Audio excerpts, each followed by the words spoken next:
especial painel que tem como tema Novos Modelos e Tendências. Para ele, contaremos com a participação de Carlos Eduardo Martins, sócio e co-head de Private Equity da Vinci Partners. Danilo Justi Soares, sócio da Tricop Investimentos. Fernando Silva, sócio head de Venture Capital da Crescera Capital. E quem vai mediar essa conversa é o sócio da TAG Investimentos, Marco Bismarck. Sejam todos muito bem-vindos ao palco do TAG Summit. Muito obrigada a todos pela presença aqui conosco. Marco, a palavra é sua. Obrigado, Vanessa.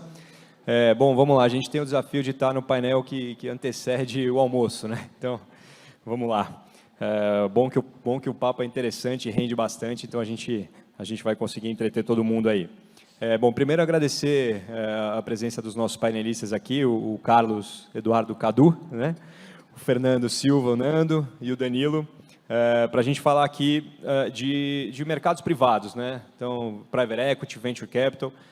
A gente gostaria de fazer aqui uma provocação e falar que é um mercado que a gente vê muito crescimento, é um mercado que a gente vê retornos extremamente atrativos, muito alinhados com investidores de longo prazo e que a gente acha que tem cada vez mais que crescer dentro da alocação que a gente vê, principalmente dos institucionais e dos clientes em geral no Brasil, né? A gente acha que essa é uma classe de ativos super importante em termos de diversificação, é uma classe de ativos onde a gente tem muito mais opções de empresas e setores para investir, né? Então, enfim, é uma classe de ativos que a gente acha que só tende a crescer. Então, queria começar fazendo uma breve introdução, aí, que vocês fizessem uma breve introdução de cada um de vocês, falar um pouquinho da história de vocês e da casa de vocês, e aí depois a gente entra um pouco mais em detalhes como um todo. Podemos começar pelo Cadu. Vamos lá. Maravilha. Boa tarde a todos, obrigado pelo convite, a TAG.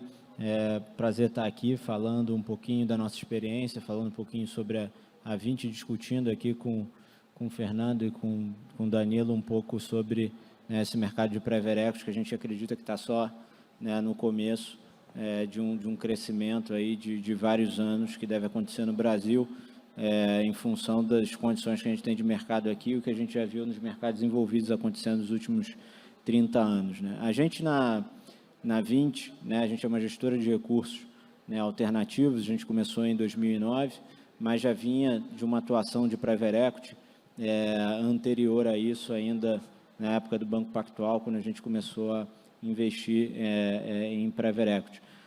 Eu sou o co-head da nossa área de Private Equity, né? Atualmente a gente gera aí aproximadamente 13 bilhões entre dois produtos que a gente tem, né? O fundo flagship, que ele é focado em posições de controle e principalmente capital para crescimento e buyout de companhias, né? Cheques aí da ordem de 500 milhões de reais em média nas companhias que a gente investe, e a gente é agnóstico setorialmente. Então a gente tem aí um track record de ter investido em 26 companhias em quase 20 anos que a gente vem fazendo isso.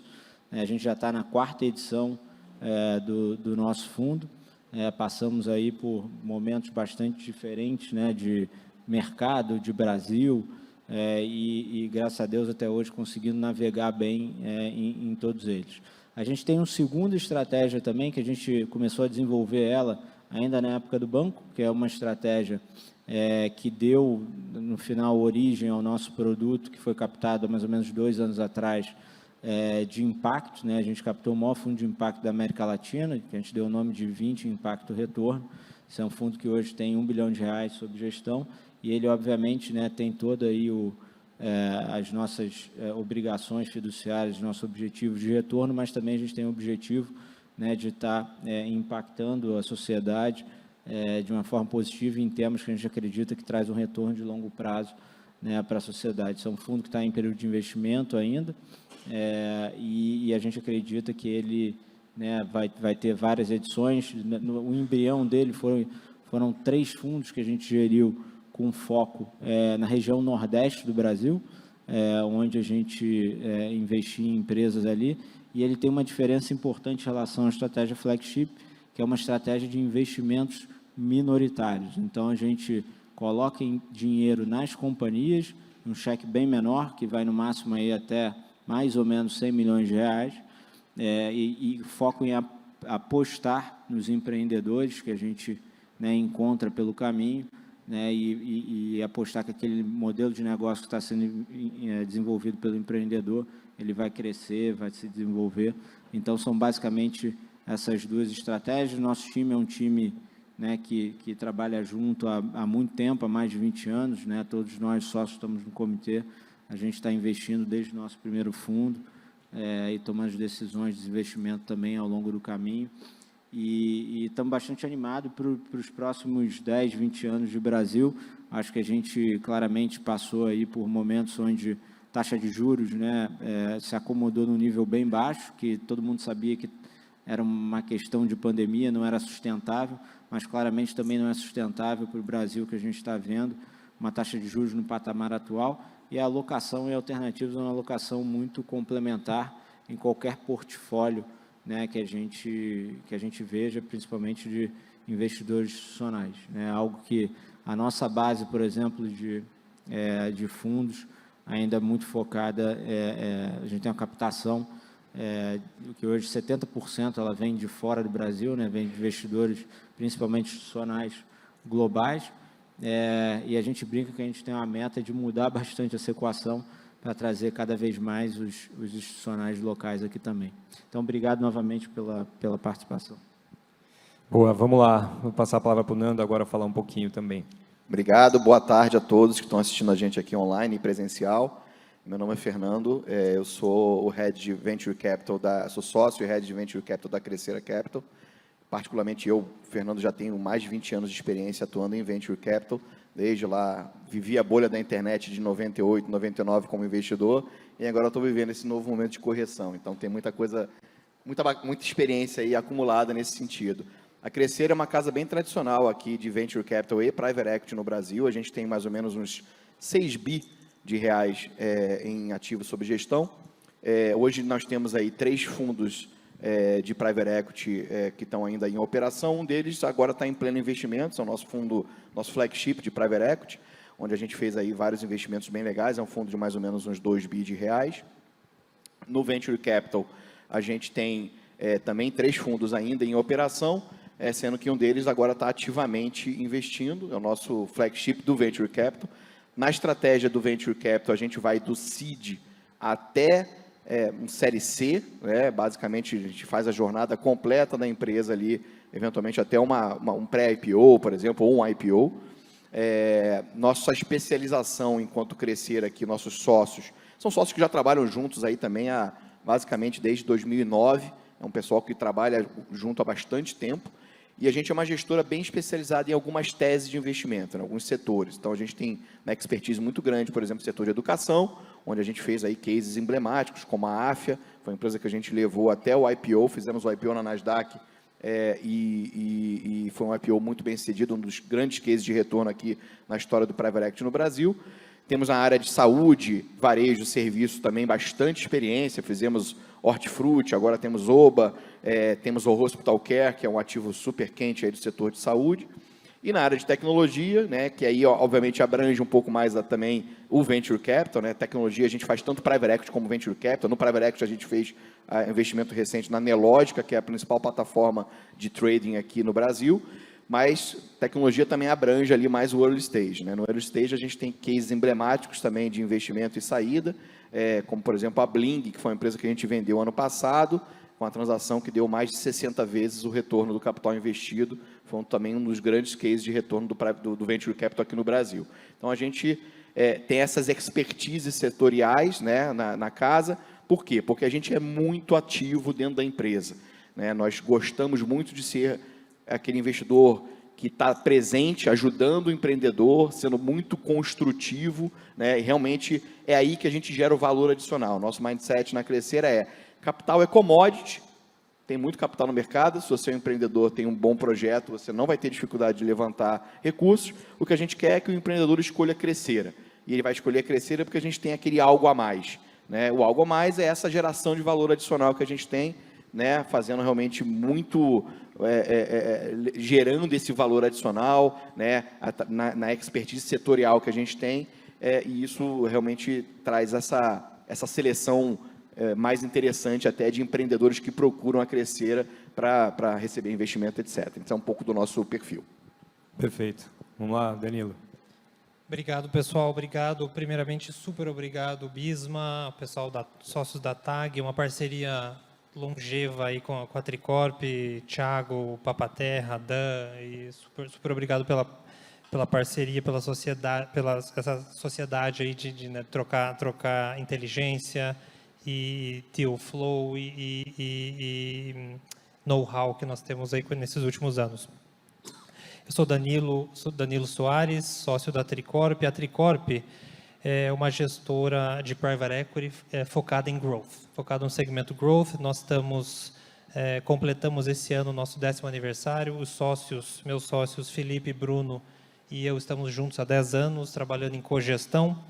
Hoje nós temos próximo a R$1,5 bilhão sob gestão.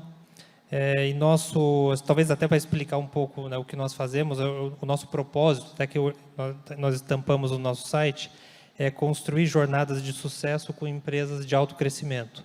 Então, e nós fazemos isso nos associando a empresários, a empreendedores e a empresas extremamente diferenciados.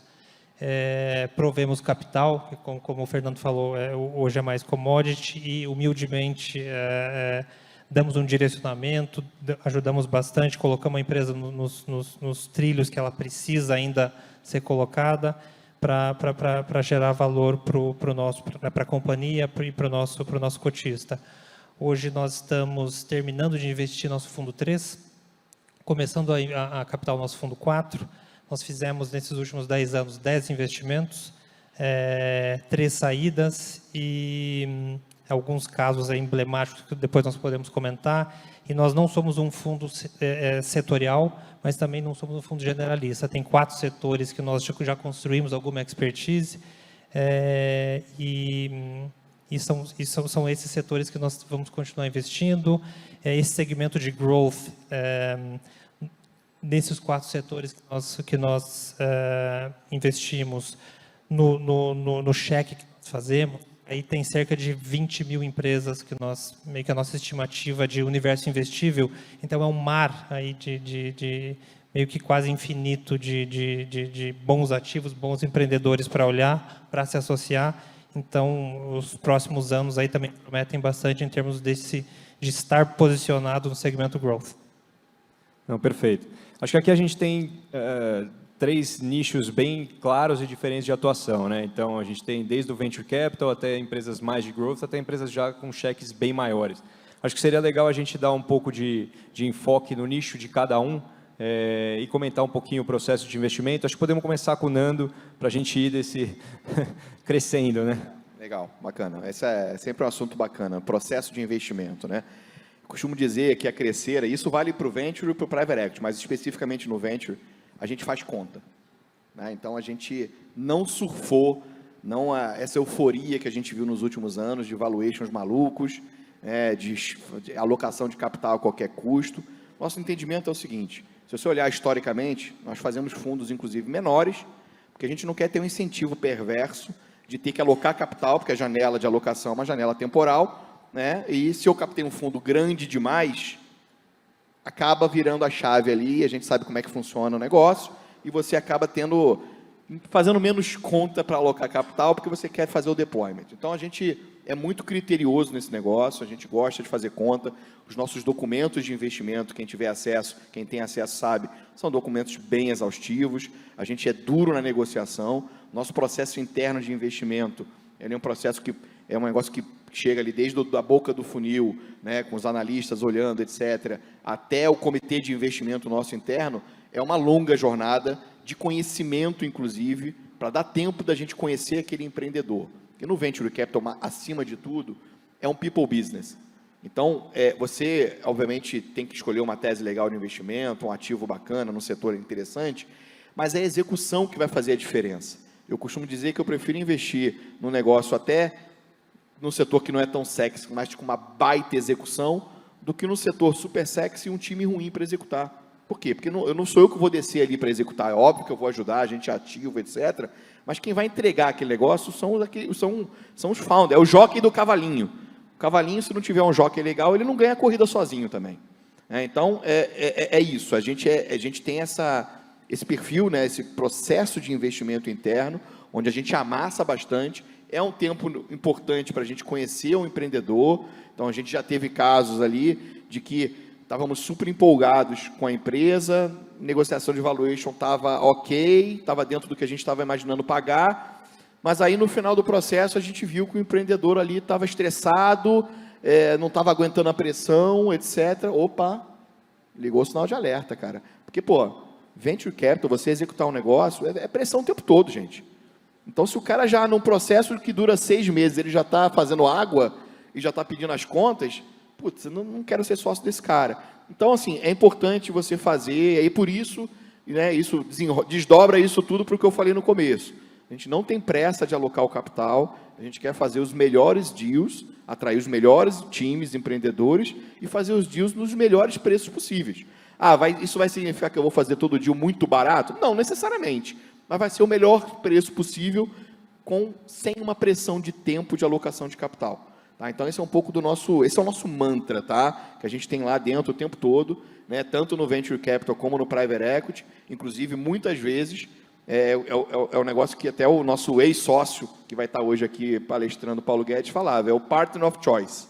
Esse é o nosso mantra, né? Então, a gente quer ser escolhido pelos melhores times empreendedores, porque nós somos uma casa que gera esse valor adicional. Então, quando o empreendedor bate na nossa porta, em geral, ele já fez um histórico ali, já fez uma busca, já entendeu como é que funcionam as coisas, já como é que a Crescer atua, então a conversa é muito mais tranquila nesse sentido. Então, esse é um pouco do perfil que a gente tem aqui dentro de casa, de realmente não ter muito tempo, não ter muita pressa para fazer os deals, a gente faz ali uma análise rigorosa, e aí isso envolve todas as dimensões, a dimensão financeira, a dimensão de people, né, que é super importante, e obviamente todas as diligências jurídica, contábil, etc., que isso para mim é o básico que qualquer gestora deveria fazer.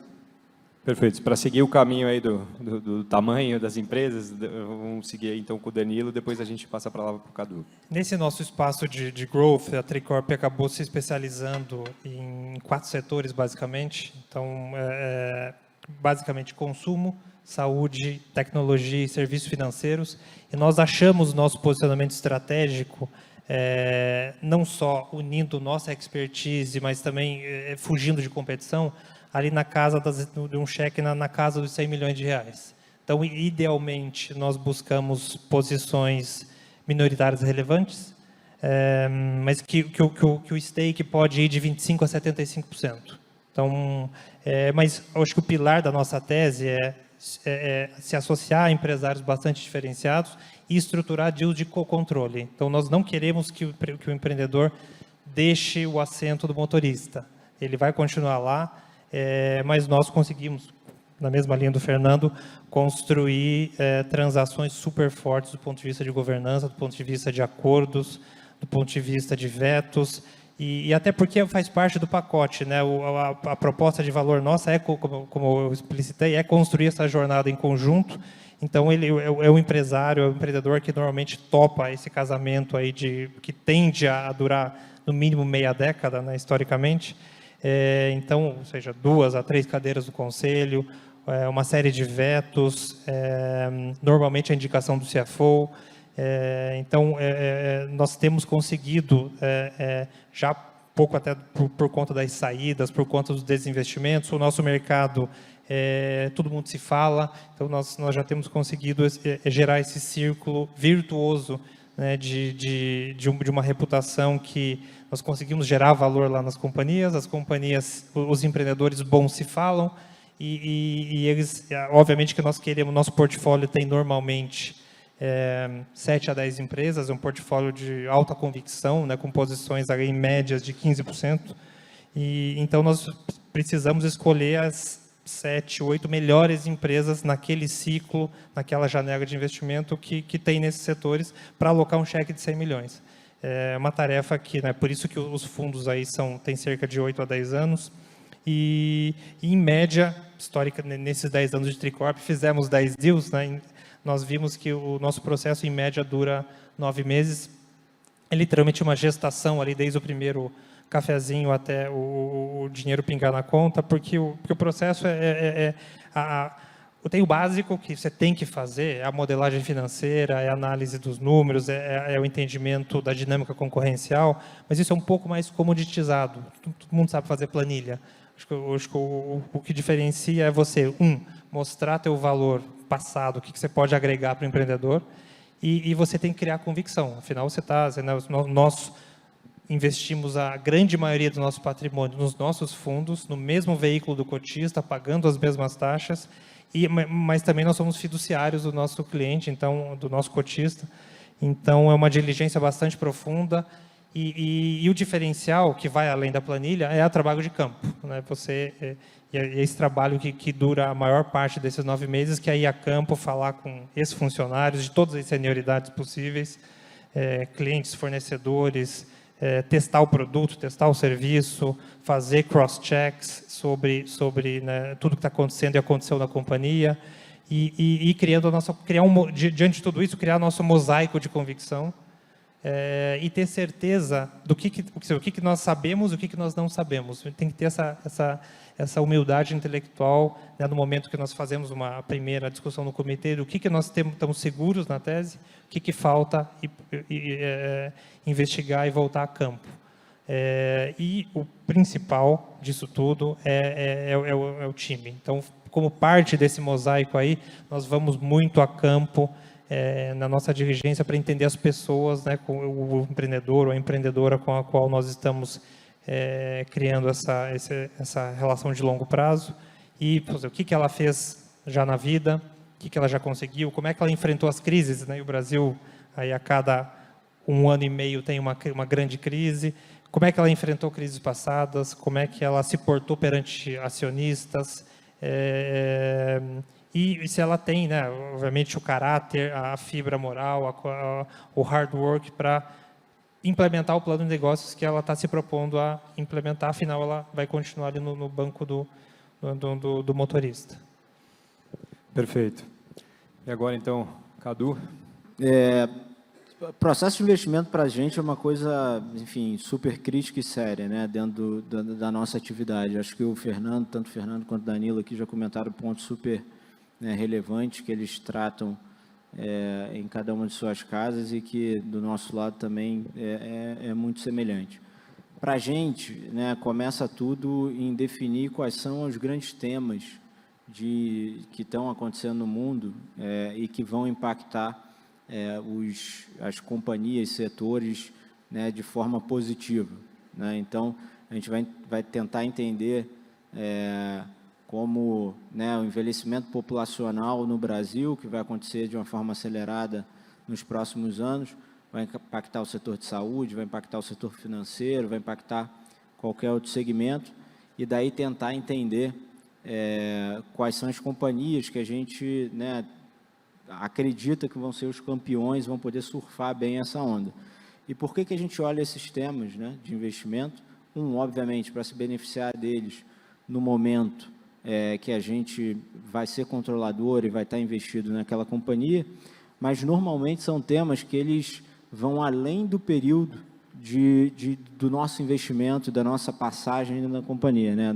Todos nós aqui, a gente tem data para entrar, data para sair, normalmente não passa de 10 anos, mas para a gente ter a possibilidade, né, daquela companhia, daquela tese, né, se são temas que duram, né, 15, 20 anos, são transformações profundas que estão acontecendo, né, e que vão impactar de forma positiva as companhias. Uma vez a gente entendendo esses temas, entendendo quais são os setores, a gente vai atrás dessas companhias e, de fato, das oportunidades, né, porque, eventualmente, eu posso gostar muito de uma companhia e achar que ela vai ser vencedora, mas não tem a transação para fazer, né? Quantas vezes a gente se depara com uma situação como essa? E isso é muito importante dentro da nossa estratégia, porque no final do dia a gente acredita muito que ter um deal flow, né, ter ali um pipeline de transações proprietárias, ele é um fator crítico para você ter um resultado positivo e uma diferenciação importante em relação à competição, né? Então, No nosso caso aqui, dos 26 transações que a gente fez, principais, né? Fora isso, os add-ons foram quase 100, mas das 26 principais teses que a gente investiu até hoje nos 4 fundos, nos 3 fundos, o quarto está começando o período de investimento agora, 2/3 delas foram transações que não estavam no mercado. Então, de fato, a gente foi atrás da companhia, desenvolveu uma tese, desenvolveu um ângulo para a gente investir, desenvolveu um relacionamento com o empreendedor, com o sócio, e naquela situação acabou virando um investimento. Não que a gente não participe dos leilões que acontecem, né, que os bancos, as boutiques trazem para a gente para o mercado, a gente vê o flow inteiro que está no mercado, isso é muito importante, até pelo ponto de vista de estar conhecendo o que está acontecendo por aí, mas a gente tenta se focar muito mais em achar essas oportunidades que estão fora do mercado. No final, a gente vai conseguir, na nossa visão, termos e condições aí muito mais favoráveis do que a gente entrar simplesmente num leilão. Então, são temas, por exemplo, como dar exemplo de investimento que a gente fez no setor de educação, que o Fernando e o time da Crescera têm uma experiência super grande, a gente já fez 2 investimentos dentro do setor, mas ali, por volta dos anos 2013, 14, 15, a gente acreditava muito que o negócio de educação à distância era uma tese aí secular, né? Assim, ia ter um crescimento, algo que começou em 2004 e que ia perdurar por vários e vários anos, e a gente ficou muito tempo procurando um ativo para investir, até que a gente se deparou com a situação e a oportunidade de investir na Uniaselv, que era um negócio que tinha aí basicamente 100% da operação e, com certeza, do crescimento focado nisso, e a gente conseguiu levar uma empresa que era o 5º player dentro desse setor para ser hoje o primeiro player no setor de EAD no Brasil, e uma história super bacana que a gente tem conseguido trilhar junto à companhia. Na mesma coisa, quando a gente investiu no nosso fundo 3, na Vero, para a criação da Vero, na verdade, onde a gente, 2 anos antes, tinha uma tese muito clara, que a demanda por banda larga, a questão do streaming, smartphone, etc., ia ter uma demanda crescente por internet de qualidade, e a gente viu esse movimento das pequenos provedores de internet regional e um mercado que poderia se consolidar e que isso ia acontecer por vários anos. Então, a gente procurou empresas que a gente pudesse fazer uma transação que pudesse se beneficiar disso, e daí, foram 18 transações que a gente fez, a gente criou a Vero, que é hoje um dos principais players dentro desse segmento. Então, o processo de investimento para a gente começa aí, começa com a seleção, obviamente essa é uma análise top-down, mas a gente também faz uma análise bottom-up para achar essas oportunidades, e depois, uma vez dentro do nosso funil de investimento, a gente tem todos os nossos processos, que a gente vai olhar pontos que são muito importantes, como o Fernando colocou aqui, gente é tudo, no Venture Capital, ainda mais, porque na maioria dos casos ainda é um modelo de negócio ser provado.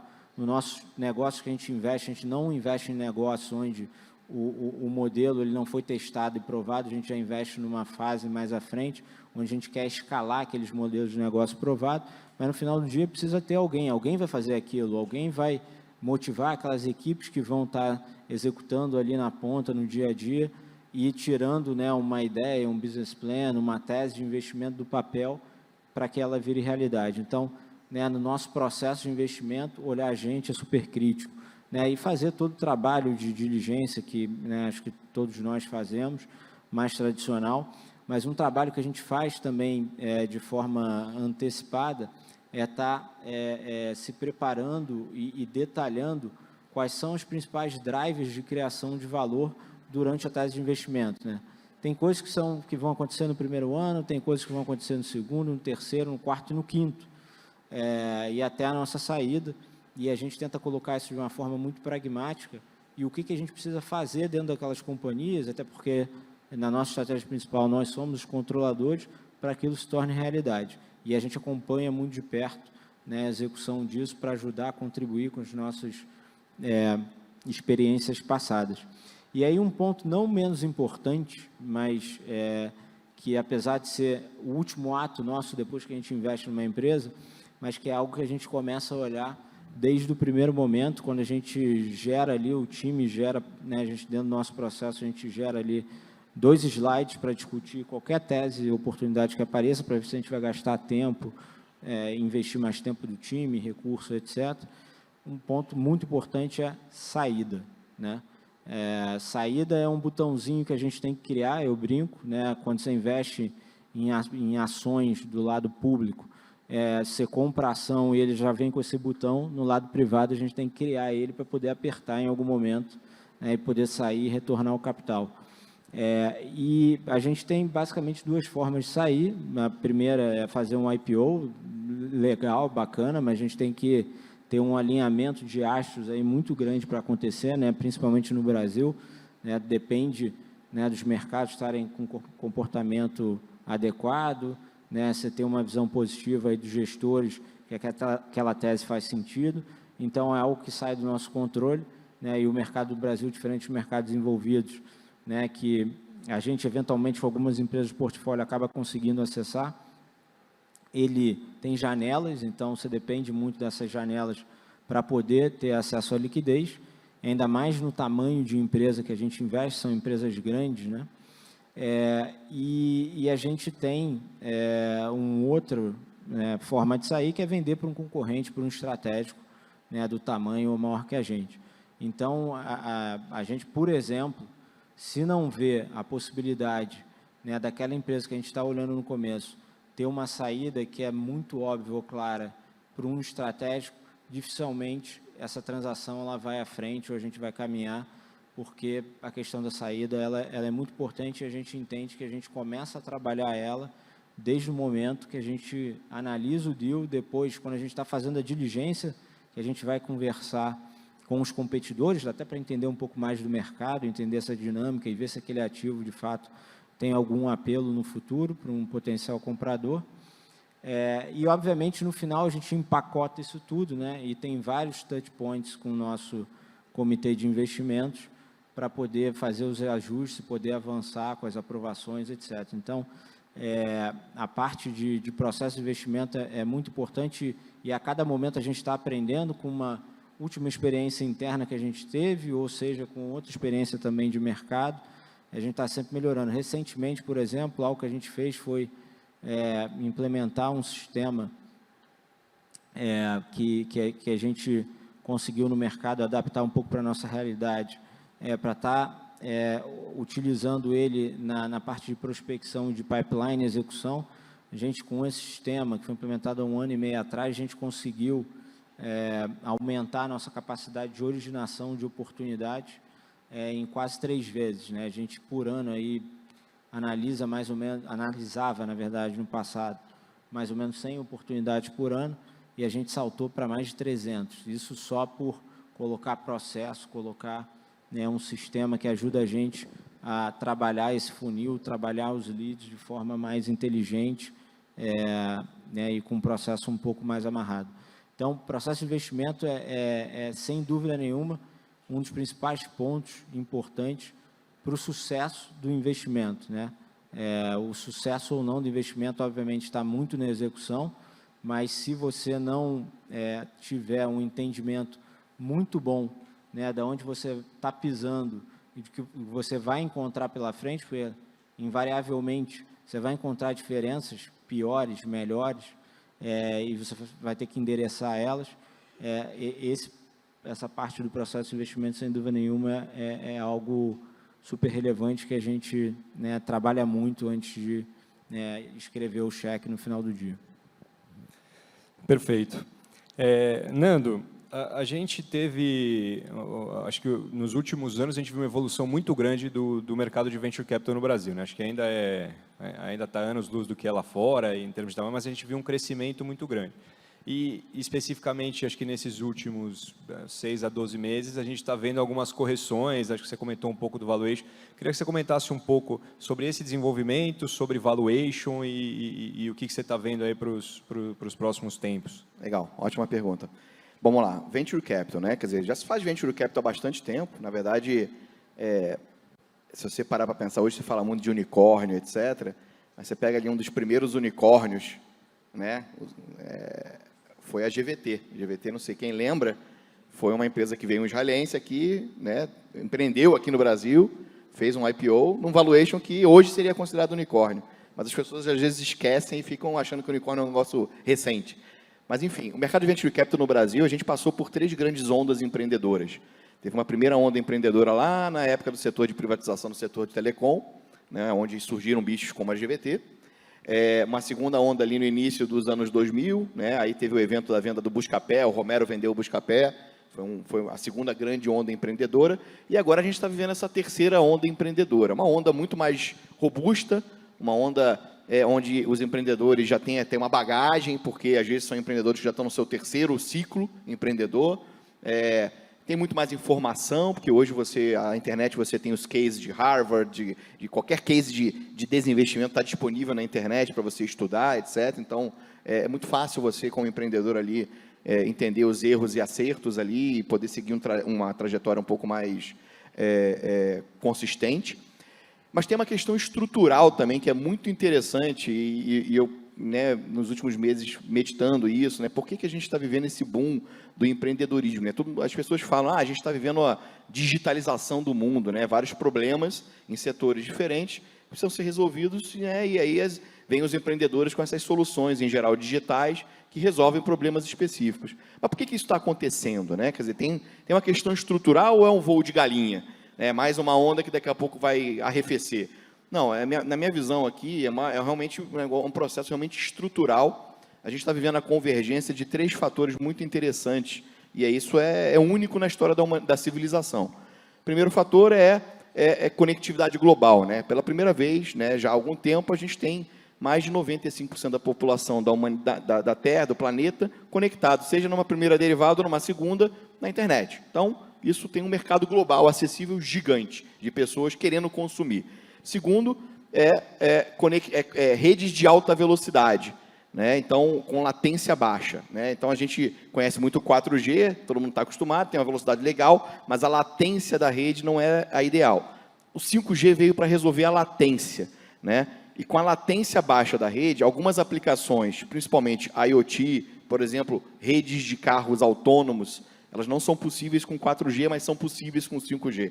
Porque a latência, as redes de, por exemplo, carros autônomos precisam de comunicação com uma velocidade, um tempo de resposta de travessia dos pacotes de um ponto A para um ponto B tem que ser o mais curto possível, para você poder ter comunicação em tempo real. Então, redes de carros autônomos, essas redes, os carros estão se comunicando, precisam dessa coisa em tempo real, senão você começa a ter acidente.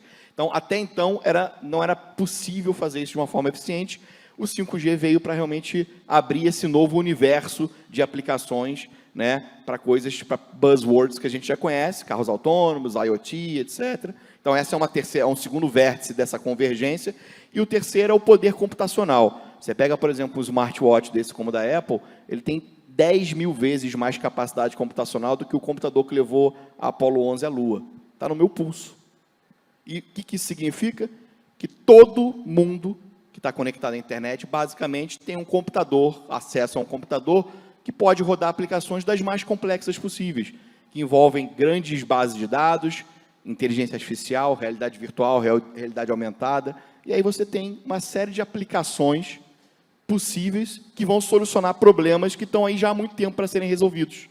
Então, essa convergência, né, essa convergência desses 3 fatores, que temporalmente estão alinhados agora nesse momento, já nesses últimos anos, faz com que a gente esteja vendo esse movimento de novidades e inovações surgindo, e isso vai ser um movimento contínuo. Isso é muito legal, então o capital começou a ter esse inflow de capital cada vez maior para Venture Capital, não só lá fora, nos Estados Unidos, mas aqui no Brasil, porque a gente, para variar, o brasileiro está sempre um pouquinho atrasado, mas a gente está catching up. É natural você ter os ciclos de correção, tá, gente? Isso acontece no mercado imobiliário, mercado de ações. E por que o Venture Capital não seria diferente? Vai ter, né? É como uma senoide, né? Você tem ali um momento de alta, aí corrige. Um momento de alta, corrige. O importante é a senoide estar apontando para cima. E é o que está acontecendo. O que a gente está vivendo agora é uma correção de algumas irracionalidades que a gente viu, né? E continua, infelizmente, vendo. Se você olhar aí, recentemente, já teve um anúncio ali de uma transação lá nos Estados Unidos, num valuation que, para mim, não faz sentido nenhum. Mas, ok, O Anderson, o Mark Anderson é um cara que tem um histórico, uma reputação boa, tomara que ele acerte. É bom para o setor que ele acerte. Mas a gente viu no passado aqui recente, aqui no Brasil inclusive, transações sendo feitas em valuations que não faziam sentido. Eu costumo dizer aqui, em tom de brincadeira, meio quase sério, que algumas gestoras fizeram um esquema quase de pirâmide aqui no Brasil. Ou seja, o cara pegava uma empresa, um empreendedor, a empresa faturava R$1 milhão ano, e isso é caso real que eu vi. O cara avaliava 100, 150, 200 milhões de reais o valuation. Aí ele marcava esse preço, 12 meses depois, esse mesmo empreendedor, esse mesmo investidor que estava dentro da empresa, já fazia uma segunda rodada avaliando a 500. Aí depois a 1 bi. Para mim isso é pirâmide. Quem é o trouxa que vai estar na ponta para comprar isso? Não vai ter, né, gente? E aí o castelo desaba. É o que a gente está vendo acontecer. Aqui e lá fora. Então, assim, o investidor precisa ser diligente. Eu acho que aqui são exemplos de 3 casas que fazem conta, que são diligentes, com dinheiro dos terceiros. Porque, assim, a culpa não é só do empreendedor, que veio ali com a expectativa de valuation exorbitante. O gestor, se ele embarcar nessa, ele também é culpado. E o OP, se não cobrar o gestor, também é culpado. Todo mundo tem culpa no cartório, a verdade é essa. Então, é bom estar acontecendo essa correção agora. Eu acho que vai separar um pouco o joio do trigo. No final das contas, eu costumo dizer que é Darwin na veia. Os mais preparados vão seguir, os mais aptos vão seguir, e vai separar um pouquinho o joio do trigo. Então, acho que, se você olhar a relação de investimento em venture capital sobre o PIB no Brasil e comparar com economias mais maduras, não estou nem falando dos Estados Unidos, porque os Estados Unidos é um bicho bem à parte. A gente tem espaço para crescer 10 vezes ainda aqui no Brasil. Então, assim, a gente está no que eu chamo do desabrochar do venture capital aqui no Brasil, o que é ótimo. Vai ter outros ciclos de correção, provavelmente daqui a 5, 6 anos, a gente vai estar fazendo mais um evento da TAG e vai estar falando, putz, teve valuation maluco de novo. São ciclos, gente. O importante é tentar não cometer os mesmos erros, como o Cadu falou, né? A questão do aprendizado, etc. Não cometer os mesmos erros. E assim a gente vai evoluindo no mercado como um todo. Perfeito. Danilo, vamos lá. Quando a gente fala do mercado de empresas, a gente está muito mais acostumado aqui do mundo do mercado de ações, onde você consegue comprar num dia, vender no outro, você consegue, eventualmente, eu tenho diversos gestores comprando a mesma empresa, né? No mundo de venture capital, isso é um pouco, de venture capital e private equity, isso é bem diferente, né? Geralmente, aquela empresa, só uma ou outra empresa consegue comprar e consegue fazer a gestão daquele negócio. Então, a gente está caminhando aqui para os 15 minutos finais, então acho que seria legal a gente entrar em cases específicos de cada um e falar um pouco também acho que do papel de cada um dentro das empresas, como que funciona, e um pouco dos diferenciais para conseguir, né, esses melhores deals, porque realmente é um negócio que não é todo mundo que consegue ir lá e comprar aquela empresa, né? Então, começando por você, vamos falar um pouquinho de cases. Entendi. Não, você tem super razão. Por um deal de private equity, um deal de venture capital acontecer, um monte de estrela tem que se alinhar, né? Porque você tem que ter, aqui, do nosso lado aqui, nesse painel, você tem o comprador interessado. Você tem que ter o vendedor interessado, seja o acionista que vai vender, que não é o nosso caso, né? Nós não fazemos buyout, seja o empreendedor que quer se diluir bem e ter o sócio e começar essa jornada. Nos setores que nós olhamos, nós costumamos estudar algumas teses e estudá-las por longo tempo. Assim, o ratio é mais ou menos parecido. Hoje, a Tricorp olha cerca de 100 ativos por ano para fazer um investimento. E nesses 4 setores que nós olhamos, nós tem alguns segmentos que nós achamos que são tendências seculares e que nós estamos atrás, e assim, estamos estudando há meia década. E um deles, que nós começamos mais ou menos em 2016 a estudar, é o setor de animais de estimação, o setor PET. Nós vimos a dinâmica demográfica e social acontecendo na verdade, já há mais de 10 anos. Quando nós começamos a estudar isso em 2016, nós vimos que tinha algo aqui que possibilitaria vários deals, vários tipos de exposições de equity em algum segmento, em algum estágio. Então, nós começamos a ir em feiras, a falar com empreendedores, falar com empresas, sem grandes pretensões, no início, montar uma convicção do que é esse setor pet, né? E um setor gigantesco, crescendo acima da inflação, uns 4, 5 pontos percentuais acima da inflação todo ano. E fomos atrás de e começamos a procurar alguma exposição que nós poderíamos ter.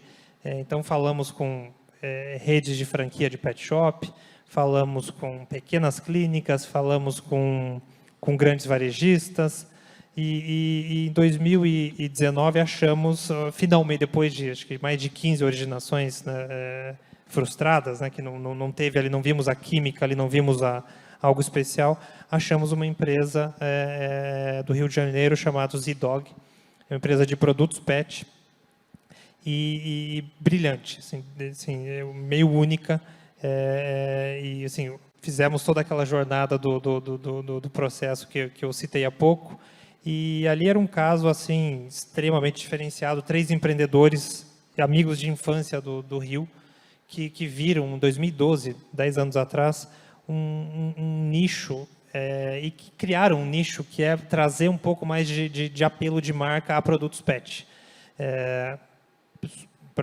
Para quem não sabe, o setor pet é mais ou menos 45 bilhões de reais, metade alimentos, metade saúde e produtos, e nós vimos ali algo muito especial. Eles conseguiram criar uma marca internacional, que se internacionalizou ao longo do tempo, com super pouco capital empregado, e um brand awareness, ali, um apelo de marca super diferente. Alguns sócios lá têm cachorro, outros não. Quando nós mergulhamos, nós vimos o apelo que a marca gerava. E o quão eficientes no uso de capital eles foram nos primeiros anos até a nossa entrada. E como toda empresa de alto crescimento, o cara sabe o seu valor. Então, em growth não tem barganha, não é value investing. Mas nós conseguimos, convencer ali do papel que nós poderíamos destravar, conseguimos entrar bem. Deal que sai, deal bom, tem que ser bom para os dois lados, né? Isso acho que todos aqui concordam. Conseguimos fazer amarrar uma estrutura interessante,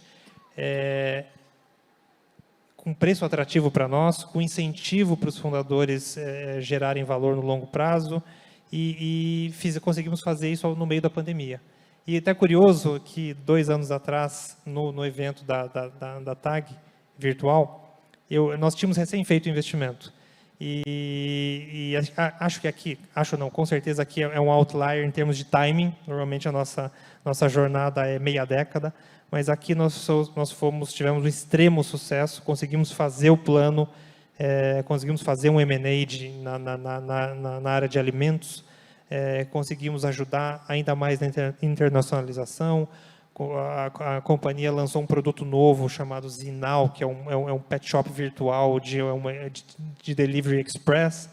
E uma coisa que nós não comentei na resposta anterior, nós sempre vemos, além da questão da saída, né, que o Cadu se referiu com bastante clareza, tem que ser uma empresa que gere valor estratégico. Nós temos que ver algo ali que algum player vai se interessar pelo valor puramente estratégico, não só financeiro.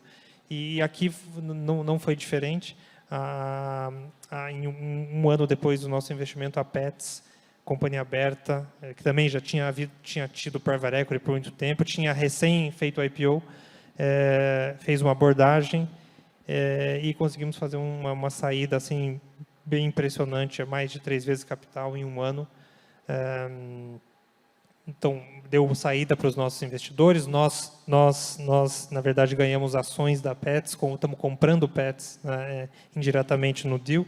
E é uma jornada agora que está recomeçando, né, num deal, numa companhia aberta, e encerramos o ciclo lá, mas o aprendizado prossegue. Tanto é que, mais ou menos, quando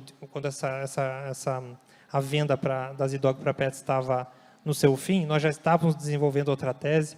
Nosso sócio, o Bruno, começou a olhar a parte de saúde, e nós fizemos um case que agora está a pleno vapor, que é a consolidação de hospitais veterinários, que é algo também meio único. Então, meio que sendo pioneiro aqui, uma tese bastante forte em execução, comprar muito bem, fazer add-ons. Compramos uma plataforma fundada por 2 empreendedores, também todos os itens do checklist, né, sendo endereçados, empreendedores diferenciados, com uma tese secular, com uma garra aí para trabalhar 10 anos, e compramos a plataforma e estamos fazendo uma série de M&As, add-ons, e isso fala um pouco sobre essa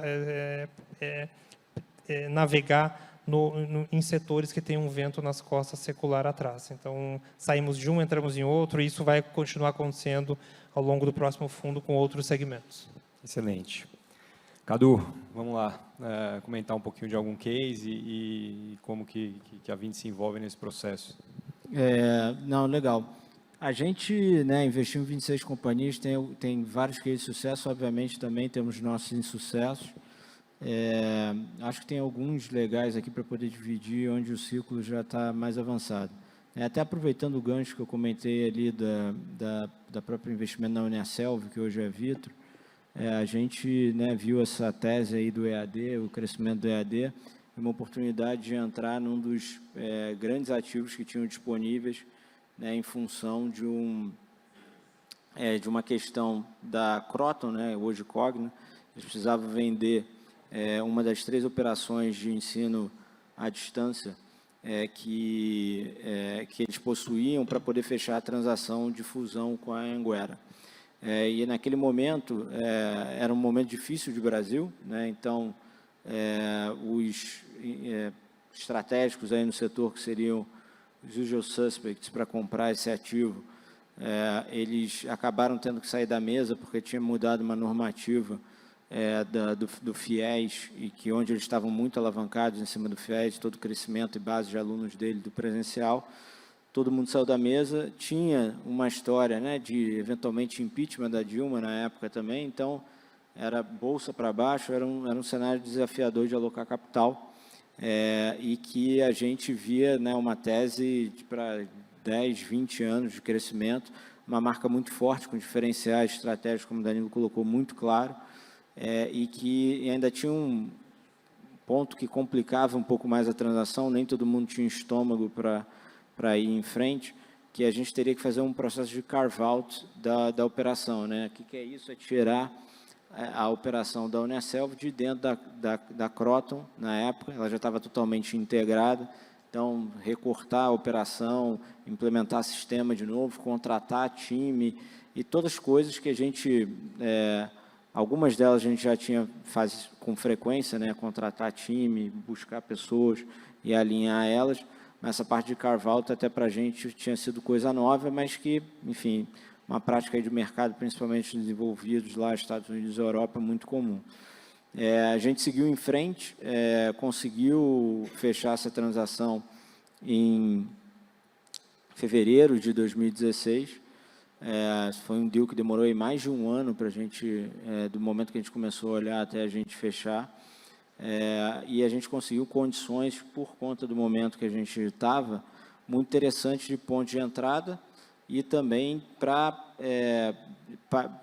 pagar pelo ativo que a gente estava comprando. Foi uma transação de mais de R$1 bilhão, 1,2 bilhões de reais, onde a gente fez o nosso primeiro leverage buyout, de fato. A gente conseguiu negociar com a Croton uma dívida, né, de 7 anos corrigida por IPCA, e que ainda tinha um período de carência de quase 2 anos, para poder pagar por um pouco mais da metade do valor que a gente se comprometeu, e a gente, né, pagou um pedaço menor, 40% da transação, upfront para eles. Então, né, de lá para cá foi muito trabalho, a gente colocou, né, a companhia para operar de forma independente.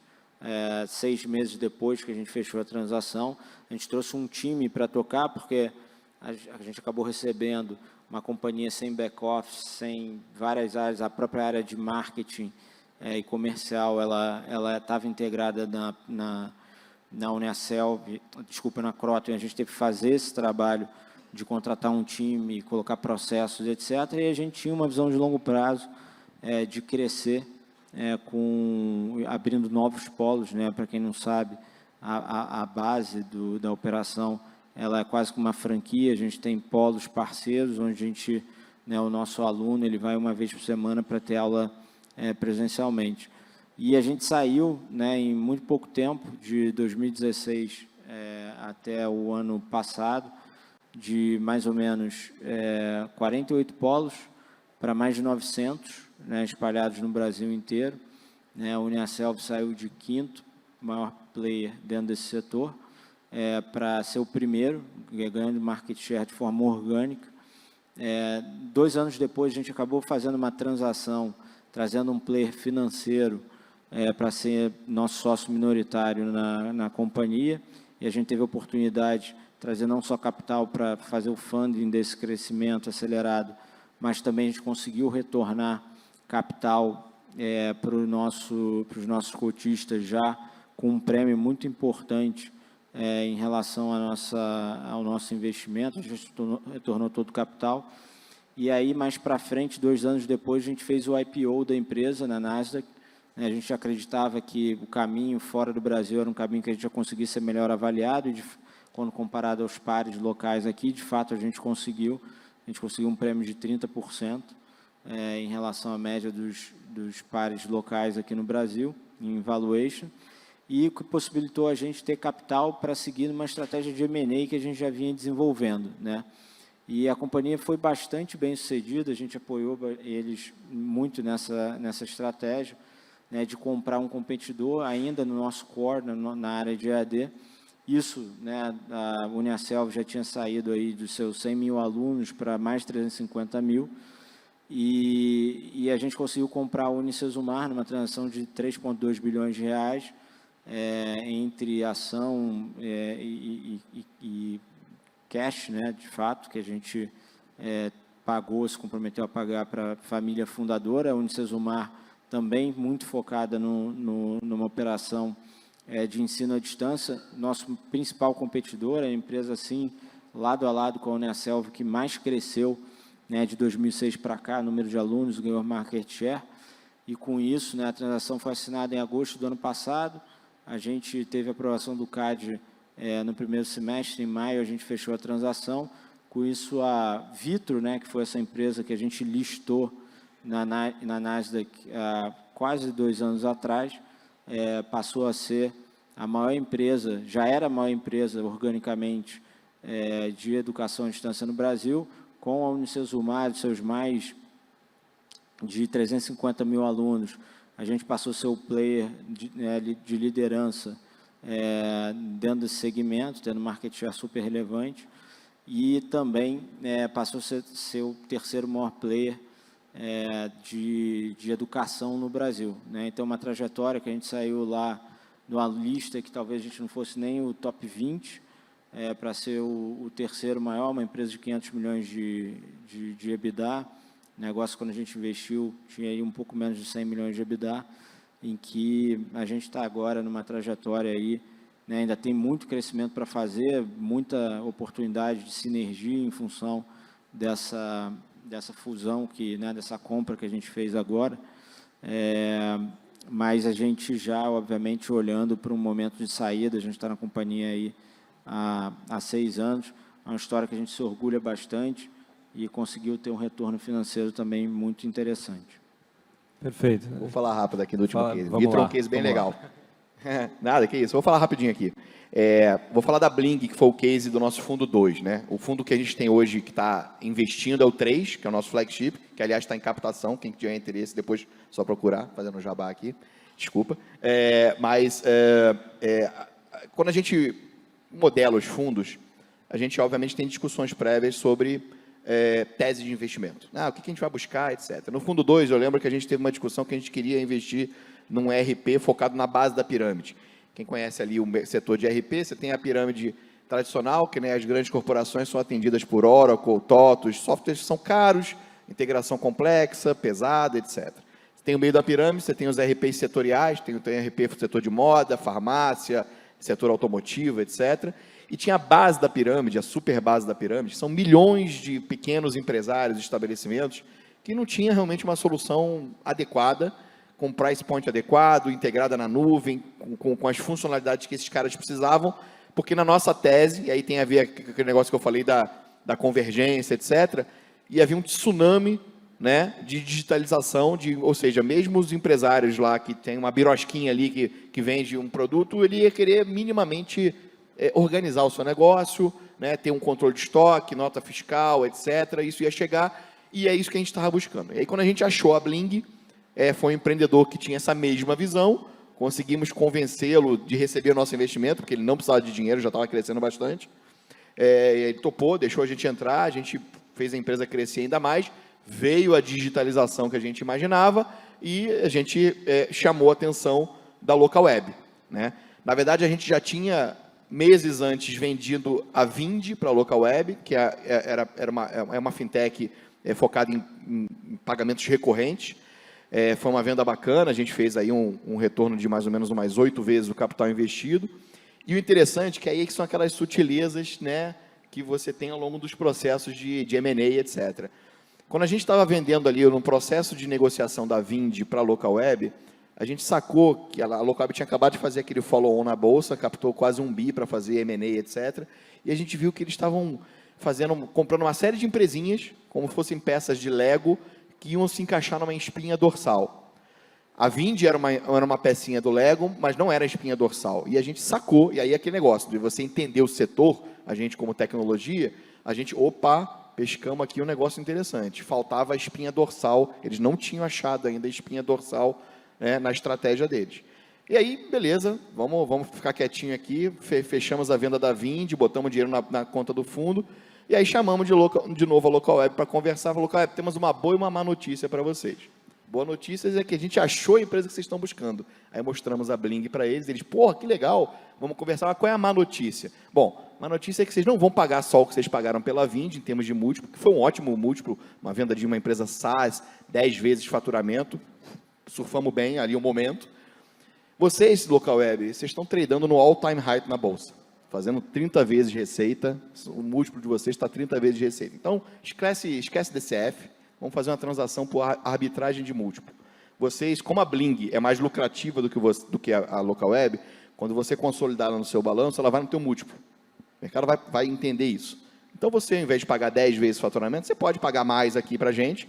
A gente, na Bling, queria fazer o IPO, mas eu aqui, assim, a gente lá na Crescera já fez vários IPOs. Então, é legal fazer IPO, mas é um saco também, desculpa ali o meu português. Porque você fica preso, né, tem um lock-up, está sujeito às variações do mercado, e aí? E se o mercado lamber como lambeu agora, e aí uma empresa que tinha 100, que valia R$100 a ação, foi para 12. Aí se lascou. Então, a gente pensou assim, vamos fazer o nosso IPO sem fazer o IPO. E aí, negociamos, e foi aí que a gente conseguiu esse múltiplo de mais de 60 vezes o capital que a gente investiu de retorno, foi fazendo uma arbitragem de múltiplo junto com a Local Web. Para ela foi bom, porque ela teve ainda um ganho em cima da gente. Para a gente foi ótimo também. Fizemos o nosso IPO sem precisar passar pelo processo de IPO, em termos de retorno. E todo mundo ficou feliz. Então, esse foi um case bem legal. E é lógico que você tem que aproveitar, acho que foi você que falou, né? Alguém falou que um alinhamento planetário, né? Sim. Então, naquela hora, tinha um alinhamento planetário aqui e fez todo sentido.